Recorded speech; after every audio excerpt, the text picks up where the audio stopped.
All right, so welcome everyone to another virtual pizza and research event. For this one is for Native American Heritage Month, and I am extremely excited to learn from our speakers, our special guest for today. So my name is Amy Bowie, and I am one of the subject librarians here at JPL. You might have met me before at one of our events as I handle student engagement for the library. I will be moderating the chat today. So in just a second, I will hand the mic over to my colleague, Rachel Kennedy, our education librarian. But before that, just a few quick housekeeping tidbits. If you need to ask a question or want to comment during the event, like feel free to just do it in the chat box. If you're here with the Honors College or anything, have questions for me about that, I'm the Honors College librarian, so you can DM me, just hit it in the box where it says to and everyone, just hit the little arrow, the drop down menu, and select my name. You can message me directly. And you can similarly do that if you have any questions that you want to ask anonymously. We will be doing Q&A at the end, the last 15 minutes. So I'll be gathering the questions that pop up in the chat box, whether anonymously or just if you can ask your question publicly too if you want, feel free to. I will be gathering questions. And if the speakers want to address any questions as they pop up, they are free to do that as well. And with that, I'm just going to hand it over to you, Rachel. Go ahead. Okay, great. Hi, I'm so glad we have all of you here. And my name is Rachel Kennedy. I'm the education librarian, and I have the distinct pleasure of introducing our two speakers. Dr. Marissa Muñoz is an assistant professor in the Department of Interdisciplinary Learning and Teaching with a joint appointment with the Department of Race, Ethnic, Gender, and Sexuality Studies. Dr. Muñoz draws from her experience as a middle school teacher, museum educator, and curriculum developer to inform her ongoing research on the indigenous knowledge systems of Frontera communities along with or of the Rio Grande and Rio Bravo. And I also have the distinct pleasure of introducing Mr. Frankie Orona. He is the co-founder and the executive director of the Society of Native Nations, an intertribal Native American nonprofit and a member of the American Indian Movement. Frankie is a husband, father, entrepreneur, and activist who advocates for Native American rights, environmental justice, and social justice, helping to protect and preserve the Native American spirituality, culture, and way of life. Welcome both of you. Thank you both for bringing your timing, your expertise, and your knowledge here.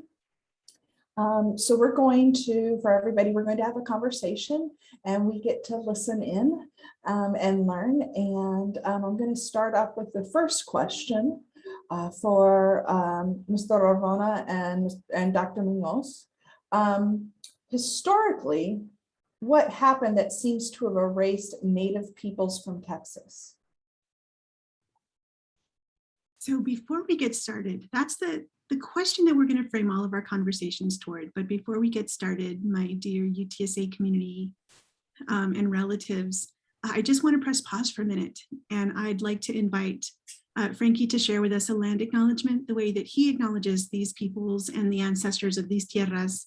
And I'd like you to pay attention not only to the content of the comments, but the practice of acknowledgement. And we can talk about that in being able to answer our purpose today. Frankie. Takiape, haku haku.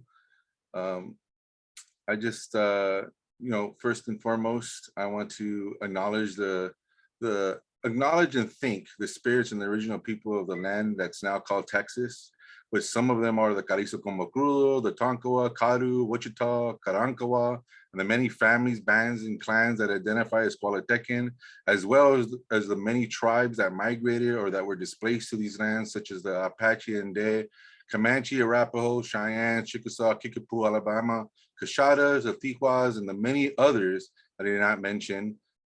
They all have offered and sacrificed for this land and for their people, and is why it is essential to acknowledge them. So I just want to acknowledge them first and foremost, and also say a prayer for all the people of the land, and prayer for those that don't have no food or water during these times, that they find that food and water, and pray for all the babies in the NICUs fighting to survive and be here in the physical world, and pray for all the old ones that think they've been forgotten, that are in those old folk homes.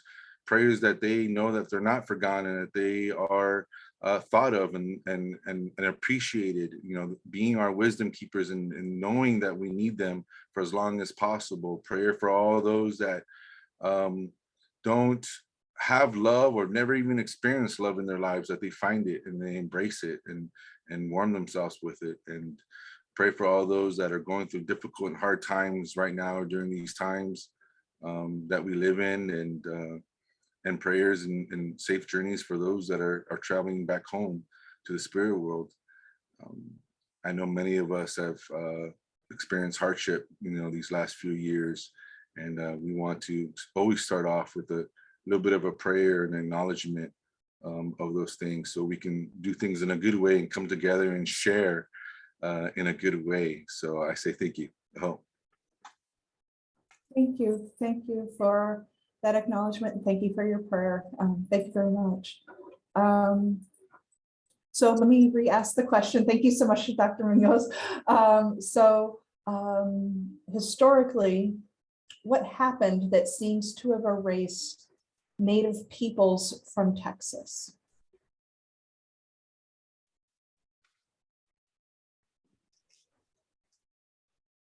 There's lots of layers of history, and maybe I'll jump in really quickly, and I can do that by introducing myself in a traditional way. So, Tlaso, Nilse, Nataka Kinene, Nipakini Nishmati. That's the Nawa language, and what I shared with you is, hi, it's nice to see you. My ceremonial name is Akinene. Nipakini Nishmati means it's really nice to see your faces, but it's a really lovely way. If you transliterate the meaning of it, it means it's nice to know your hearts. Now is the language that lots of people share across the Southwest, across Mexico, and just acknowledging that that border is a colonial border. It's a relatively recent border, and peoples have traveled and shared, and we can tell that both culture and language and families, right, cross this greater territory. And so one of the ways that peoples have been erased is that, for instance, I identify primarily as Chicana, and I know that I have family that is all up and down the river, connected genealogically to me. And so I know that I have relatives down in Inde territories downriver from me, and I have relatives up in the Pueblos that share my same surnames, Muñoz and Montoya. And I acknowledge that as people traveled across the land, there were other family members that were gained or moved, or, this whole big intricate network. And a lot of the work that I do is to recognize that there's much older traditional knowledge connecting us to the land, even as detribalized or non-federally recognized people, that when all we do is focus on the border as this arbitrary line that was stuck on top, we're ignoring layers and layers and layers of complex, nuanced history that as soon as you start talking to our elders, they remember and they can tell you, and their stories, landmarks across the land that don't exist anymore, but we can see traces of those memories and how those memories are also legitimate, valid knowledge that we can understand so that we have more context for some of these histories.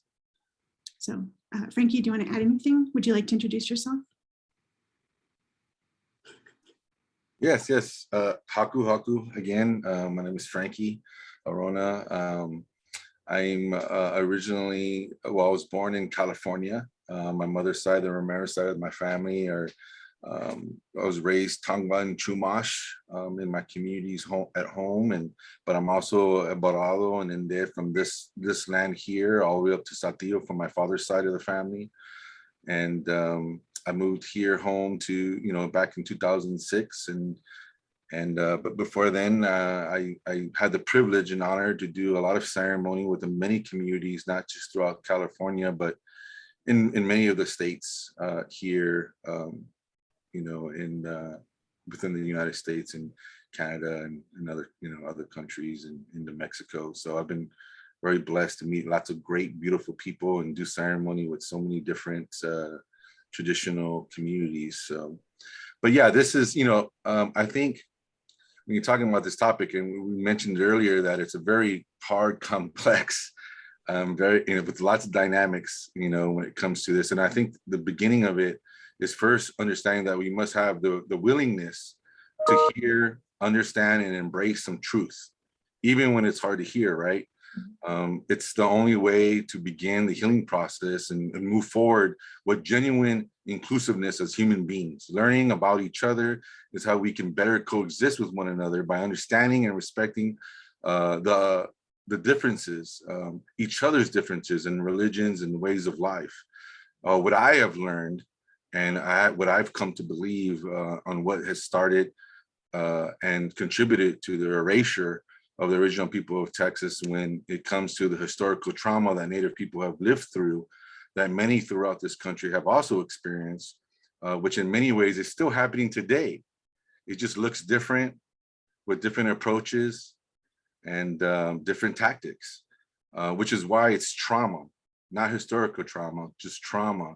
And it needs to be truly addressed so that the healing can happen and we can prevent history from continuing to repeat itself with new illusions like what we see in the injustice and inequalities in laws and policies from the grassroots of our communities, all the way up to the state and federal laws that are proposed and passed, right? So like I said, it's just one of those things that, when you're looking at it and you want to look back on history and even for myself, after learning and speaking with the elders and teaching, learning for myself so I can better understand the history of our people. I believe that erasure all began with, a cabeza de vaca coming to this land that's now known as Texas back in the early 1500s. Then it was the encomienda laws that were, where the Spanish landowners enslaved the original people of the land and claiming them as property, where thousands of men, women, children, and whole families were forced to labor work and were tortured, enslaved, or killed. Like I said, a lot of understanding and embracing some truth is when it's difficult, but it needs to be if we want to continue to be able to move forward. So then it was the mission systems, which all contributed to the displacement of many families, clans, bands, and the original people, using them as workers for building and farming. And when food resources got low, they would many times send the men away during winter to ration their food, keeping the women and children so that when the men, so that the men wouldn't go too far from the missions, right? So that when the winter was over, they can bring them back in to re-enslave them to do more work again. But many died season after season, year after year. And the missions, called to other missions, to one another for more Native people as they ran low, right? As they passed on, as they died. And when that happened, and they moved them from mission to mission or from area to area, that continued to create more of that displacement from their original lands, their homes, their people, their families.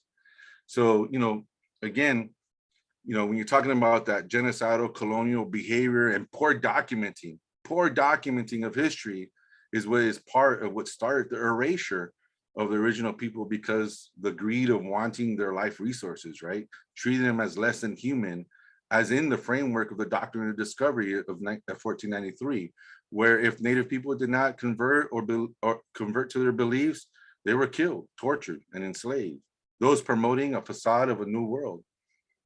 But even with all that horrific actions against the original people of the land, we're still here.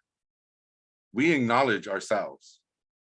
And all we want is society to do the same, to acknowledge the history, and us as well. Because again, many of the colonial oppressive and systemic racism is still happening today.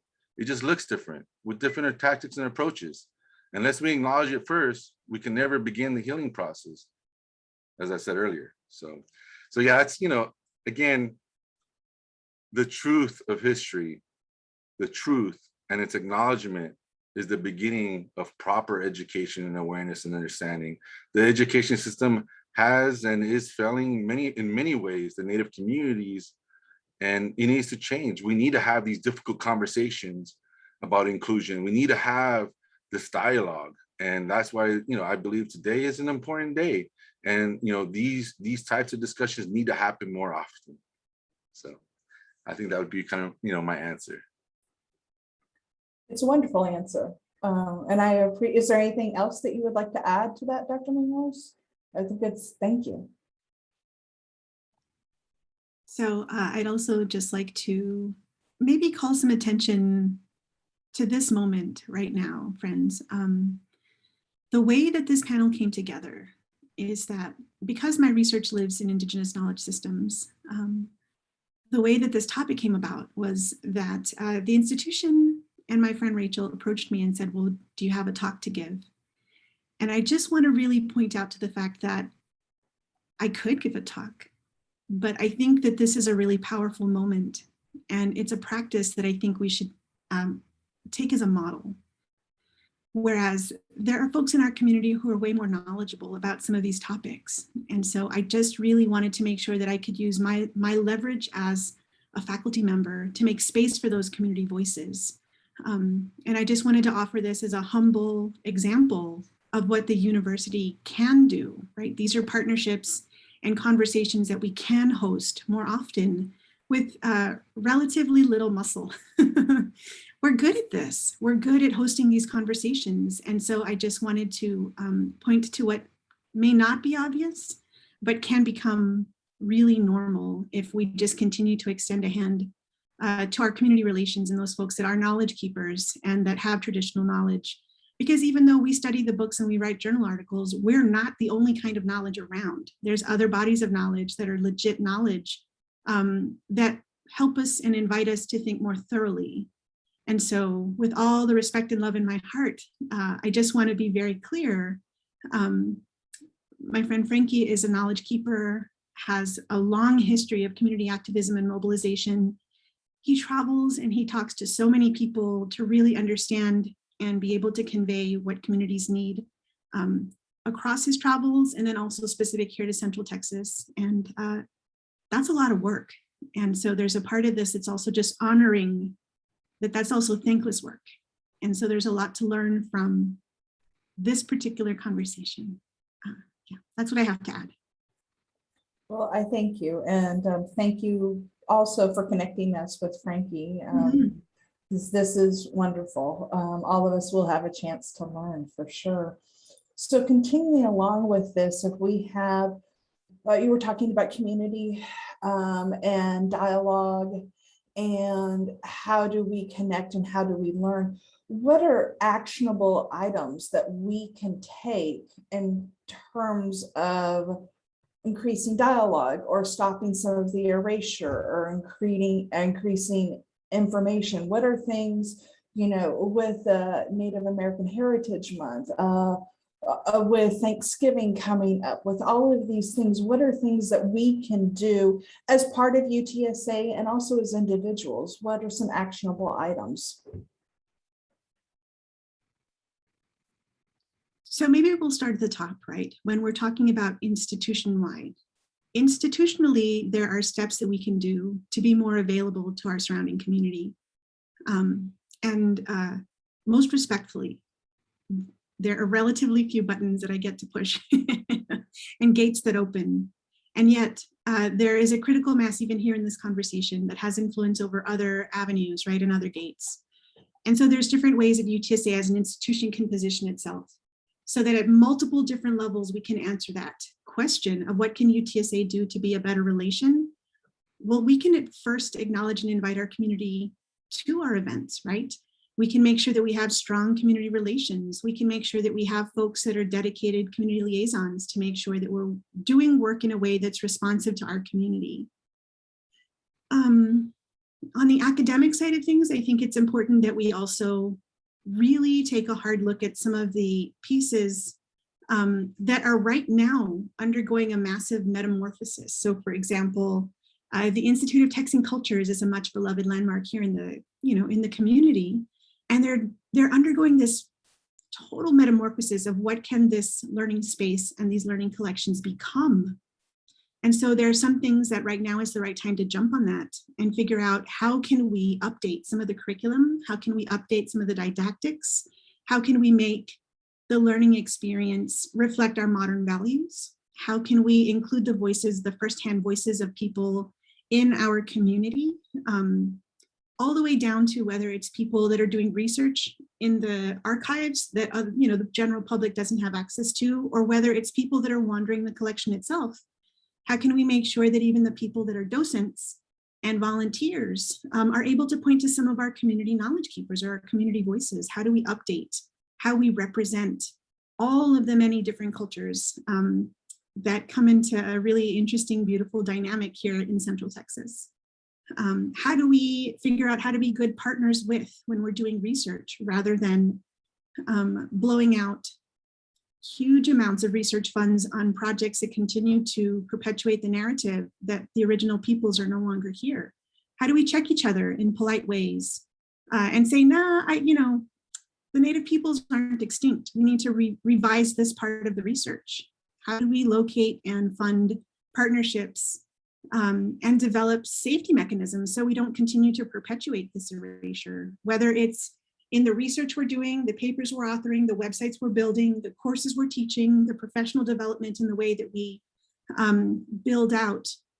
What does UTSA do around land acknowledgement, right? How can we come to some common language and understanding that it's not like a piece of prose you're reciting, it's a practice. And how do you develop that in a personal and an internalized way that it's meaningful? So on the institutional side, there's lots of avenues.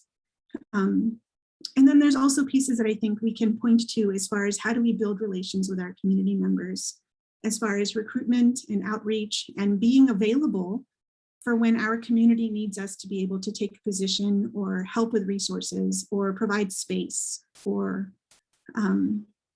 even opportunities to hear people that have important messages for us. Frankie, would you mind sharing a little bit about Yeah, you've unpacked quite a bit there. And for me to, from my experiences, I think a lot of it, there's two types of ignorance, that I've learned. There's ignorance that is just, they're unaware, education needs to happen, and that's great. Then there's ignorance by choice, which is the one that I don't have a lot of time for. If people are, that know better and decide to be ignorant, that's disrespectful, and it's just not worth spending time, trying to convince somebody of something, of a different approach or a different outlook. But, again, it comes down to just understanding. Like when you're talking about land acknowledgement practices, like, Marissa was saying, it's like, it's first understanding that land acknowledgement is about awareness. It's about consideration for others. It's about knowing where you're at, knowing whose homes you're visiting. For us as Native people, like we know who we are. We know our connection to this land. We know, and we know what that looks like, what land acknowledgement looks like, because we are connected. We have that relationship, and all we're doing is asking for those that don't know to learn a little bit about the history of the original people of the land that they're standing on or that they're living on. Just the same as if I was visiting somebody else's land, I would want to learn about the people from that land so I could better understand them and better respect their connection to their land and to what they coexist within their own environment, right, where they live. For me, some of the elders make it very, they try to simplify it. They always say that human beings overcomplicate things sometimes. He says, think about it as if you're visiting someone's house. You just walk in the front door and welcome yourself into their living room and into their kitchen. No, you knock. You knock, and then you're invited in. And then you respect however they live their life within their own homes. And we should do the same. And it's just a larger scale of that, of understanding that there's connection, there's history, there's love, there's emotion that are connected, to this land, to the people that reside above it. Uncle would always say what makes a place sacred is the people and the loved ones that are buried underneath it. And then the ones that gather and love and celebrate life above it, that connection between the two. is what makes a place sacred. So if you have your ancestors, if you have your loved ones buried here, then this land is sacred to you, and we should all treat it like it's sacred. You know, if you love your water, like you love your children, you're going to want to preserve it. If you love the air and the land, like you love your children and your loved ones, you're going to want it to continue to be healthy and not just survive, but thrive.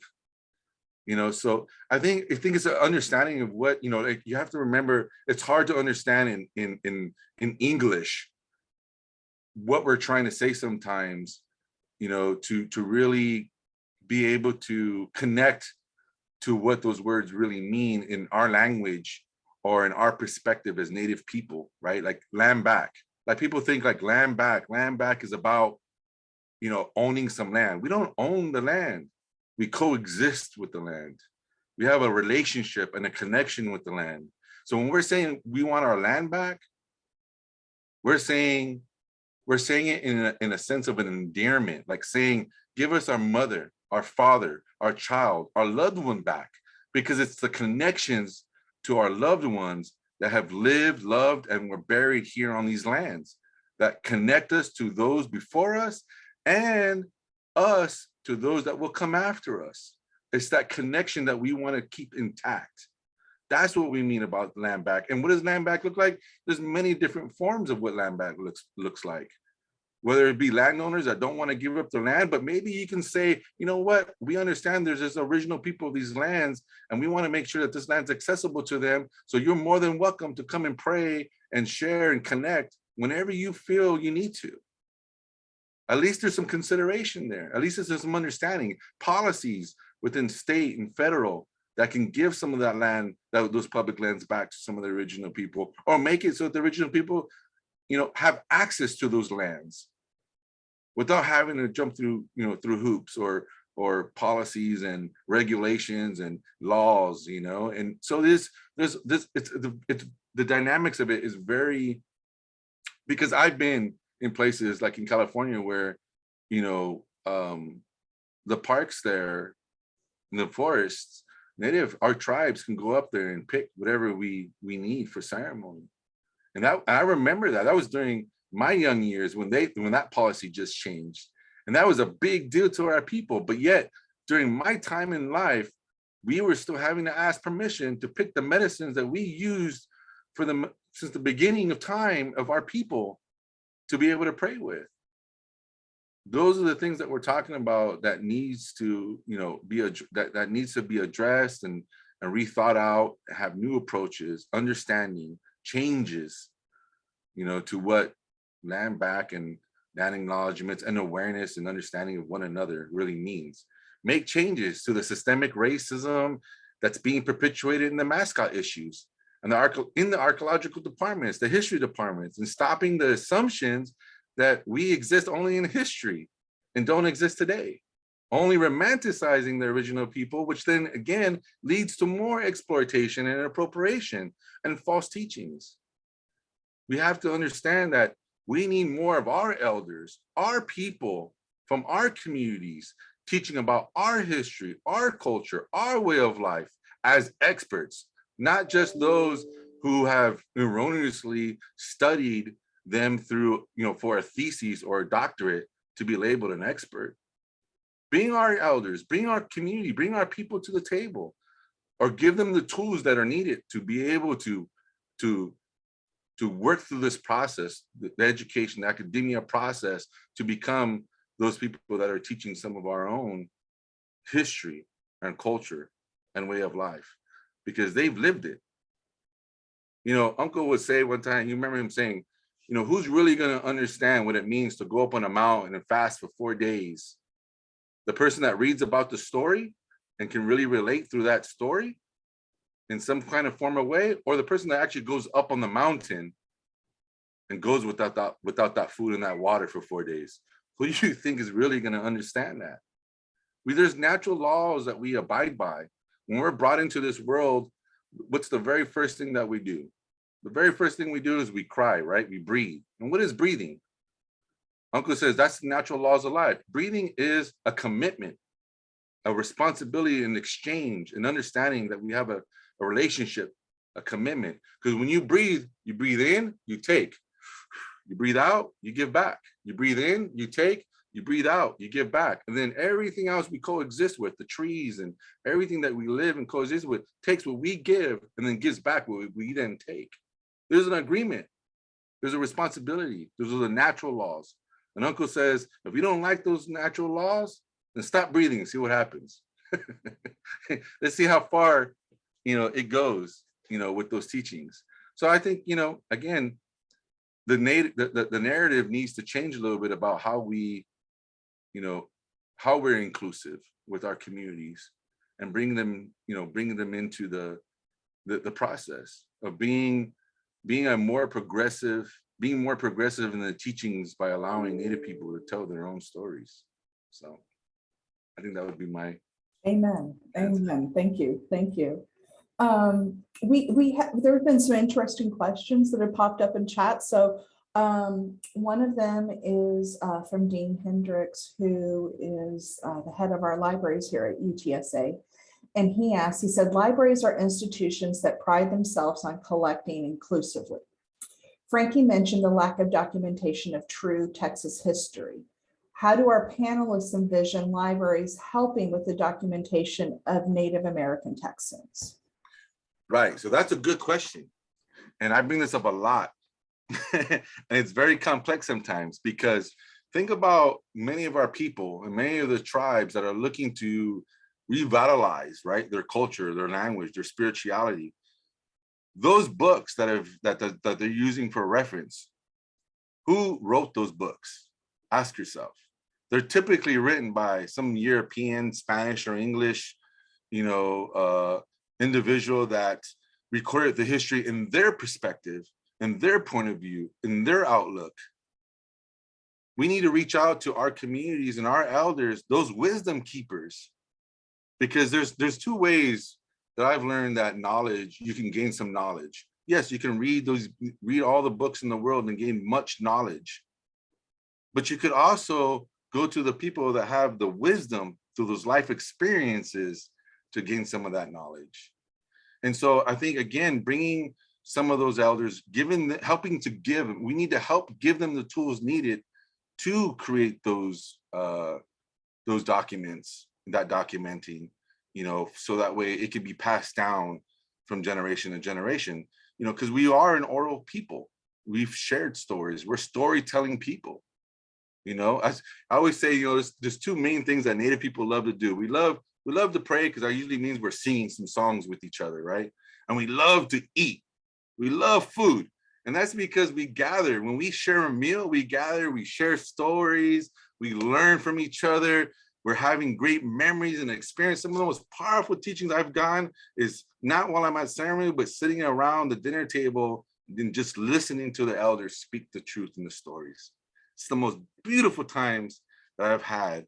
And I'm beyond blessed and grateful for those memories and those experiences. And it saddens me because many of them are passing on. They're going home, and those stories need to be told. So I think helping to provide the tools necessary, to be able to allow them to tell the story, like I said earlier. Yeah. I'd also like to add, right, to what Frankie has shared, in that, how do we start to do this in a systemic way? Number one, we just recognize that these are big blind spots, that historically, these are not First Peoples voices that are documented. And so how do we begin that creation? There's lots of examples of how institutions have created archives of oral histories, and how they develop programs to encourage community members to be part of that work, right? And we can look at examples like StoryCorps or the Baylor Institute of Oral History, right? There's lots of different examples of how we might start up our own archive, but be specific, not only to Central Texas and the elders that are still with us, but also around themes, like even in the chat, I saw the question around water protectors. Water is something that we can talk about now, we can talk about in the future tense, we can talk about in past tense. It's something that if we're thinking in an Indigenous language or an Indigenous epistemology, just the way that people talk about metaphors of water and understand how it relates to understandings of time, understandings of the universe, understandings of how everything is related. Just that one theme could fill up terabytes, right, as the conversation goes on.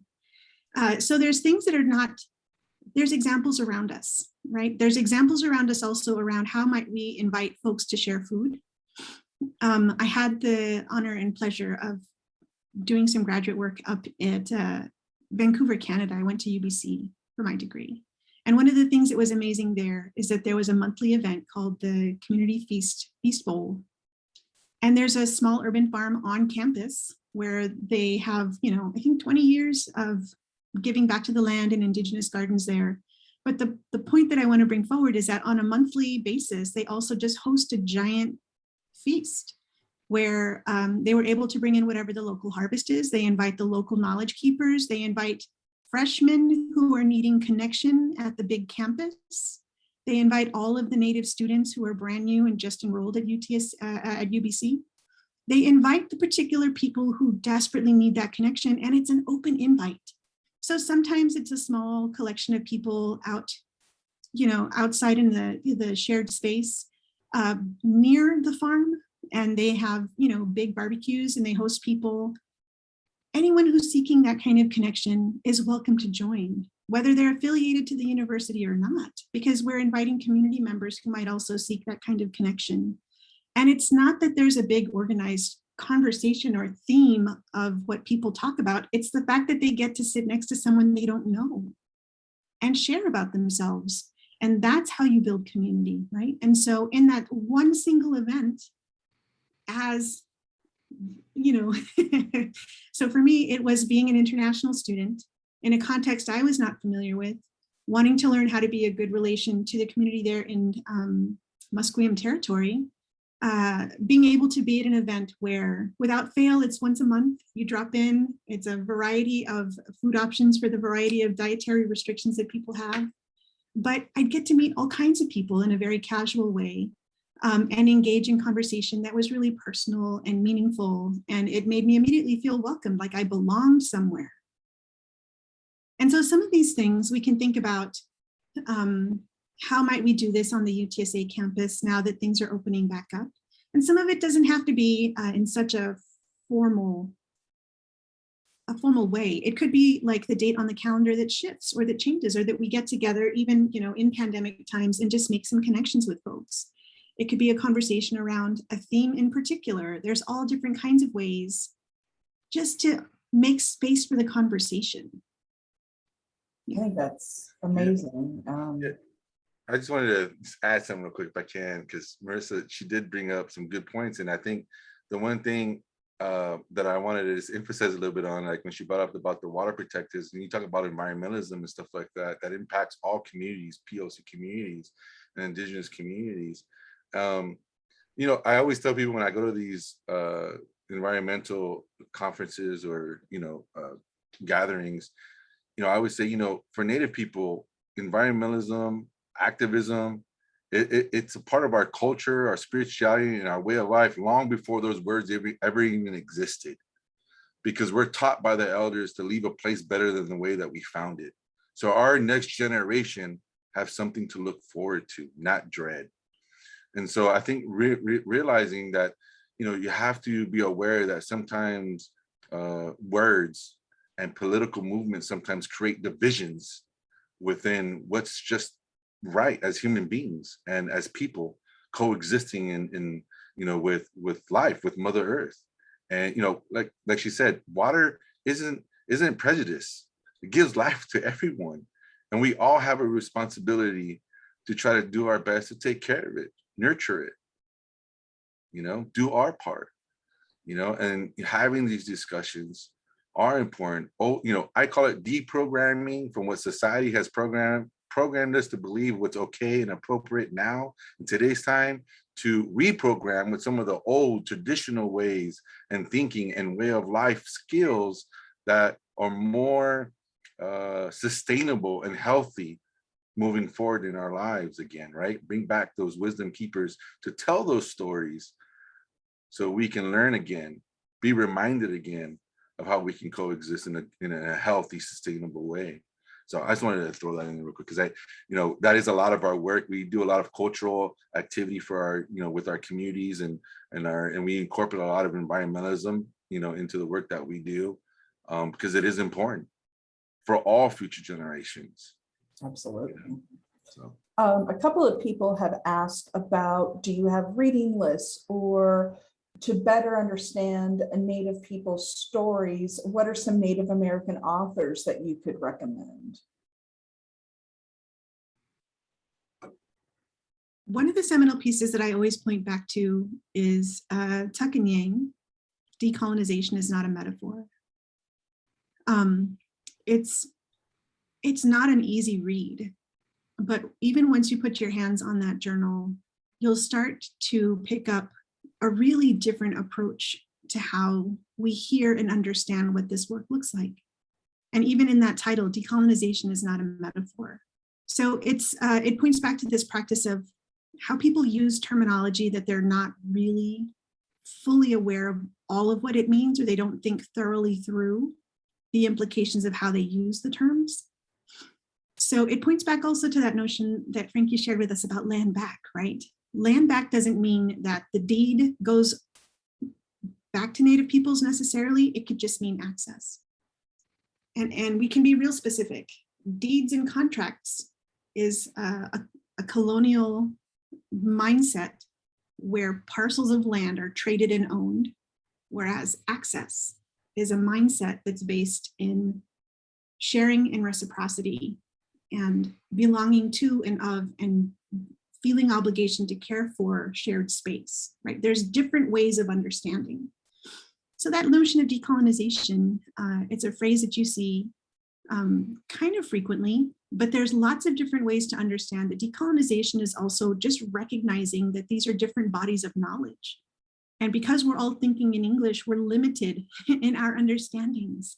But it takes a little bit of work to be able to think outside of the English language and the metaphors and the cliches and the normal language that we're used to, and being able to understand that it's not the only way that people think about things. There's quite a lot of other ways that people understand and can take up some of these topics. And so the second reading, yes, thank you. That's the one, Amy, thank you. Amy has put into the chat for everybody, she found the article, if you want to click on that and grab that now. Thank you, Amy. And please continue, Dr. Muñoz, I'm sorry. No, that's okay. And then just the second piece of writing that I oftentimes point to, I will locate it for you. There's a woman that I had the opportunity to work with named Jeanette Armstrong, who's Okanagan from Central BC in Canada. She thinks in her language, she speaks her language, and she translates it over to English so that people can understand other ways in understanding the split of how, language embeds our understandings of philosophy in the universe and blah, blah, blah, that kind of stuff. But there's this really beautiful piece that she shares around, and it's buried about halfway into the reading. She's really accessible to read, and I'll drop that link into the description bar, but it just reminds us that in other languages, there's other ways to understand different concepts. And the one that she takes up in particular is, what does learning look like in her Okanagan language? And in her language, the process of learning invokes a metaphor of very gentle water dripping. And it's that process of gentle learning that blows our understanding of learning to a whole nother level, right? Because it's built into the language that's the metaphor they're using. Whereas here in the States, we are very much assessment driven, and we have this entire system of levels and categories and mastery and all of these things that don't necessarily center what happens to the learner as they acquire the knowledge. We're measuring all of this stuff outside of the learner when we talk about education. And so it just invites us that there's other ways of thinking.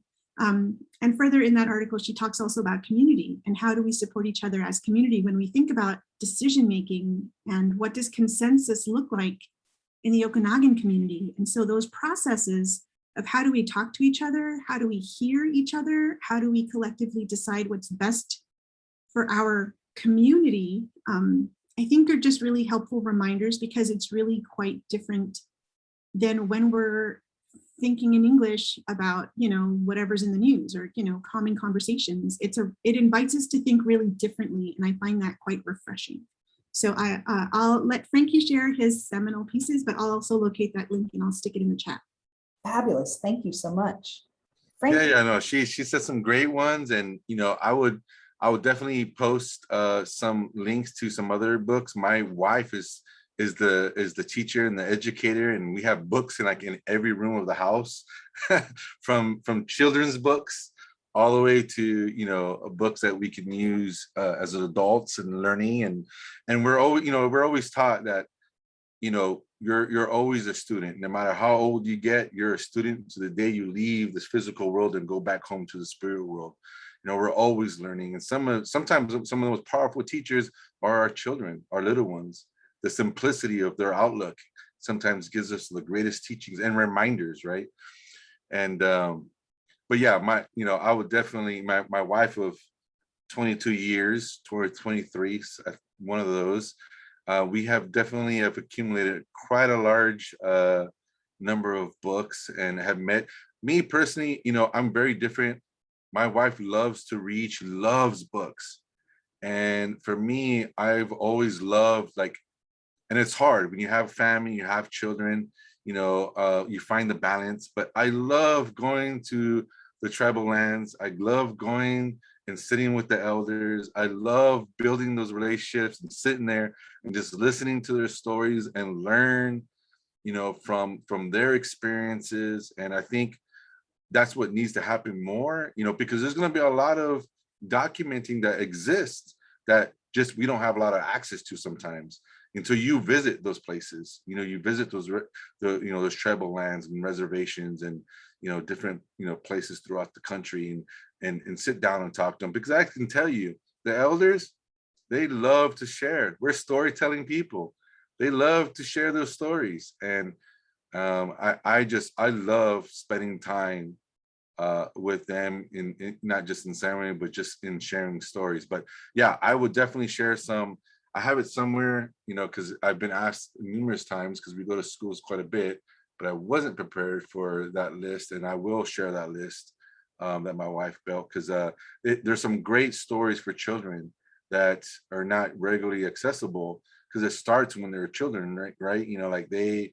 They're like sponges. They absorb so much, and it's great to teach them different perspectives and outlooks, even amongst the different tribal communities and how they lived amongst themselves, and in their way of life. So, but yeah, there's some great ones out there, and yeah, I appreciate the question. Okay, fabulous. And Dr. Munoz put in Jeanette Armstrong's article, or book rather, that for you all. It was a book, right? No, it's just an article. It's just an article, but it's going to give you all some great information in there. So please make sure you do click on those so that you can have them going forward. Yes, ma'am. I do also want to add, one of the projects that I'm involved with is that I've been volunteering for the past 2 years as just a community member for Grand Prairie ISD in the development of right now it's a high school ethnic studies course for American Indian Native Studies for high school students. It's an innovative course. And as far as figuring out what the best readings are, I would just suggest and recommend that folks get involved in those kinds of activities.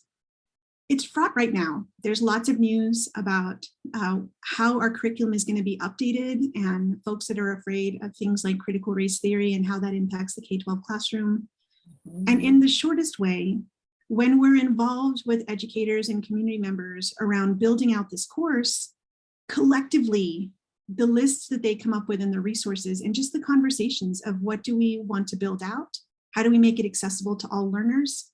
That work and that process has brought forward so many amazing resources that even as a scholar, with pretty good skills around how to dig things out of the internet, that has brought forward so many new perspectives. And so I just want to encourage you that you don't have to walk in with that genealogy of books necessarily. Sometimes it's just showing up and being involved and saying like, I don't have all the readings, but I'll show up and help to make this happen. And oftentimes that also opens doors and opportunities to some of the stuff where you can even have conversations. Like, quite honestly, I could give you a list of stuff if I dig around for it, but I could give you the list and it might not resonate necessarily, but it's quite something else to be involved with a group of, like, say, you know, the number of people that I do on the regular basis, monthly basis, where we get to actually vet things and talk about things and what makes sense, what doesn't make sense, what is developmentally appropriate for young learners, what is something that we would probably, you know, be comfortable introducing with littles, how do we phrase things the right way, how do we talk about things with our elders in the community. There's all kinds of different things that the process of conversation is what makes it meaningful, way more meaningful than just the bibliography. That was the point. No, I appreciate it. It's a wonderful point. And Frankie's been putting in lots of book recommendations in there for you all to check out as well. So let's see here. We're towards the end, and what are some, I guess, I'm going to throw, this is kind of a different question, but what are, if someone was only going to take one thing away from what you all have said during this talk, what would be the most important thing you think that people need to take away in terms of helping, starting communication, starting community with Native peoples? What would you say is the most important thing that we can take forward as individuals, not just as UTSA, but as individuals? What could we go forward with today? What is something we should take from you? Thank you. Sure. I think, you know, when you're talking about, I mean, outreach is a word that I would say, you know, being, you know, to be inclusive, to be a community, right? When you're talking about being community and thinking about others and wanting to have that inclusion, I would think the outreach to the, if you want to bring the original people of the land, the Native people, the indigenous people, to the conversation and into the community, into, the college environment and to share as much as to learn, I would say that, reach out to them, personally invite them, ask for their voices to be included, whether they are or not federally or state recognized, because it's not up to the state or the government to decide who is Native and who is not. Because allowing them to do so is continuing to allow the tribal erasure of the lands of the original people. Create new Native American courses that are inclusive to the many Native communities throughout Texas, whether they are from Native communities of North or South America. Our people and families have lived on both sides of this racist, dividing, man-made international border, from the beginning of time. And we believe that if you're a descendant to these lands, you should be able to roam freely through them, just as their ancestors once did. That's being inclusive, understanding their connection and their history. So again, I think, let's continue to be, to have difficult conversations and dialogues, to work through the issues that make Native communities not feel like they're included or considered, so that, we can help to create true inclusiveness. We live in a time where many of our people are still fighting, for their sovereignty rights, and we have to really understand what that means, and being treated as people and as community and as family. So yeah, that's what I would say. Thank you. Excellent, thank you. I would add to that, and just encouraging even this critical mass of people, if this is of interest to you, then let your voice be heard. It doesn't matter who you are or at what level you're at the institution, not at the institution, just in the community. Keep asking, keep requesting, keep bringing this up, because what we do know is that institutions don't evolve without the push. And the push is a huge monumental push that's shared work. So it can't just be, a few people that we point to as the Native and Indigenous peoples on campus that are pushing everything. It has to be a critical mass of people because there's work for all of us to do. And the bottom line is that it's shared when we're talking about solidarity and how do we find ourselves in solidarity with people, meaning we don't have to be exactly like them. We can arrange ourselves to make space for all of those differences, those beautiful differences that invite us to think more thoroughly, right? And so one of the pieces that I also need some help in, I think Amy's already on it. There's a beautiful article about how to find yourself in solidarity by one of my favorite scholars. It's called A Pedagogy of Solidarity. And it's important in that it helps you to identify the self-work that has to happen in order to make space for others in an inclusive way. And more than anything, every one of your voices matters, whether it's because you are a Native student that needs space and that requires more support that is not often considered within the normal events that San or UTSA runs, or whether you're a community member that just wants to hear more and have more publicity around some of these conversations and you want to be invited to more stuff. Like there's all different kinds of ways that we can change the conversation and normalize some of these concerns and issues and bring them to a broader audience to really push. And the thing that I'll point to is that there's examples out there. Other institutions are inclusive of how they include Native voices and Indigenous voices, and even outside of Native communities, how they include the voices of the community in what the campus looks like, feels like, sounds like, research that's happening, education that's happening, even in our sessions for our students. So look for other examples and point to examples and keep sharing those examples and asking for those changes to happen, because oftentimes, if we're in the institution, our hands are full with trying to steer what's going on, but some of these innovative ideas and examples that we can point to really help us to understand the direction we need this institution to push to. And the last piece that I'm going to say is that there's one ruler across academia that's considered like the Carnegie rankings, and R1 being a top institution. But there's also a ruler that we've left behind that I think is really important when we're talking about a community, a servicing institution, right? We're community oriented.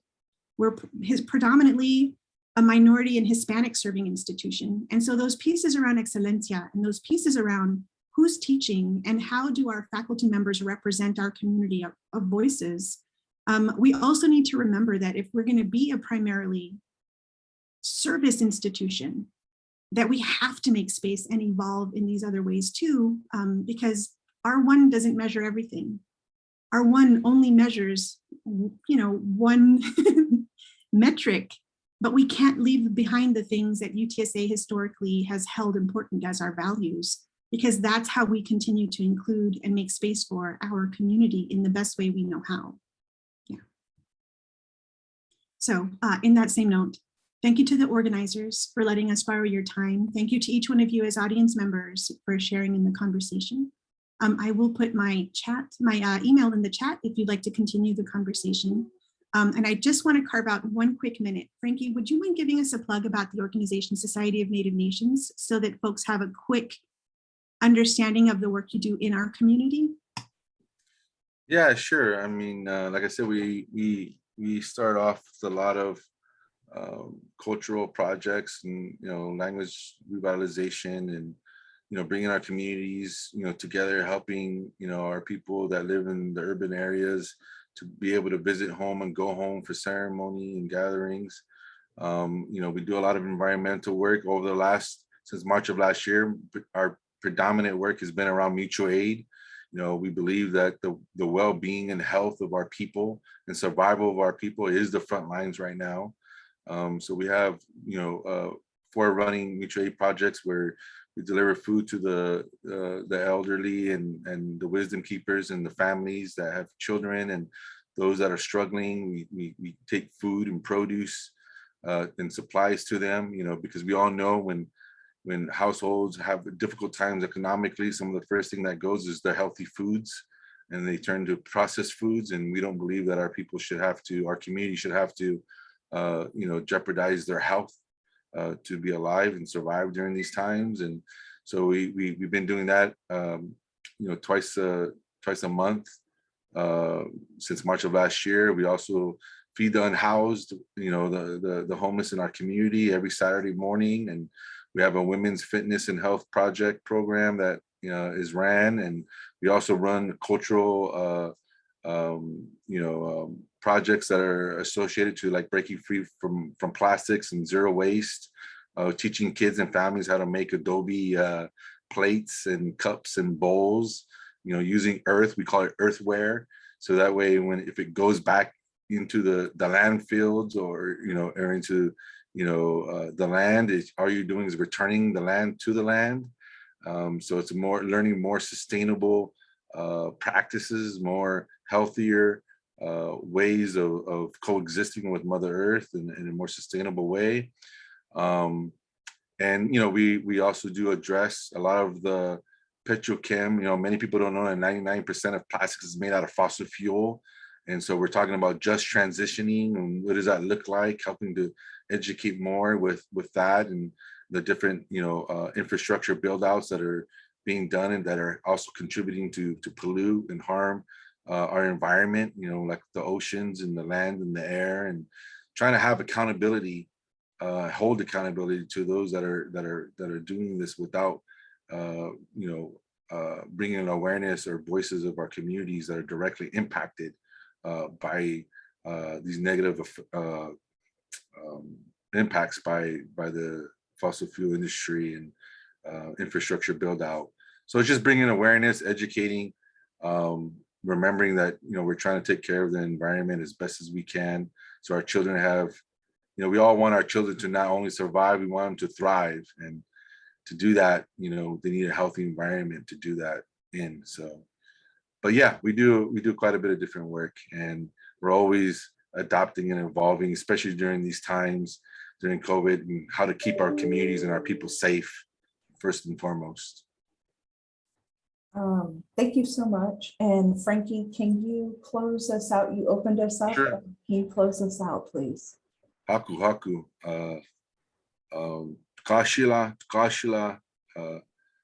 We thank you for this beautiful day of storytelling and sharing and coming together and learning from one another and building, relationships and community. We ask for the strength for those that are having difficult times right now, dealing with sickness and dealing with hardship, food and water and illness, and pray for them to have that strength. Pray for those families that have lost loved ones, that they have the strength and understanding and wisdom that's needed to continue living, through life with that hardship. Pray for all those that need the strength. Pray for all our relatives throughout this world that are struggling and going through difficult times. And we pray and ask that you continue to give us the wisdom and understanding and what's needed for us to continue to be the best human beings we can be, the best relatives that we can be to one another, and always give thanks for all the many blessings that we have in our lives, and acknowledging that and thanking you for that. We say to Kasha, the great spirit and mystery of all life, and say thank you. Hope. Many thanks. Thank you for everyone who joined us, and thank you so much to Frankie Orona and Dr. Marissa Muñoz. We are so appreciative of your time and your talents and your knowledge. Thank you all so much for joining us. This is recorded. It will be posted later, so you can invite other people to learn who weren't able to visit us. Thank you all so much. We appreciate you.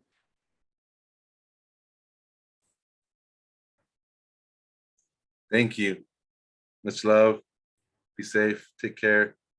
Thank you so much, Frankie. Yeah, thank you.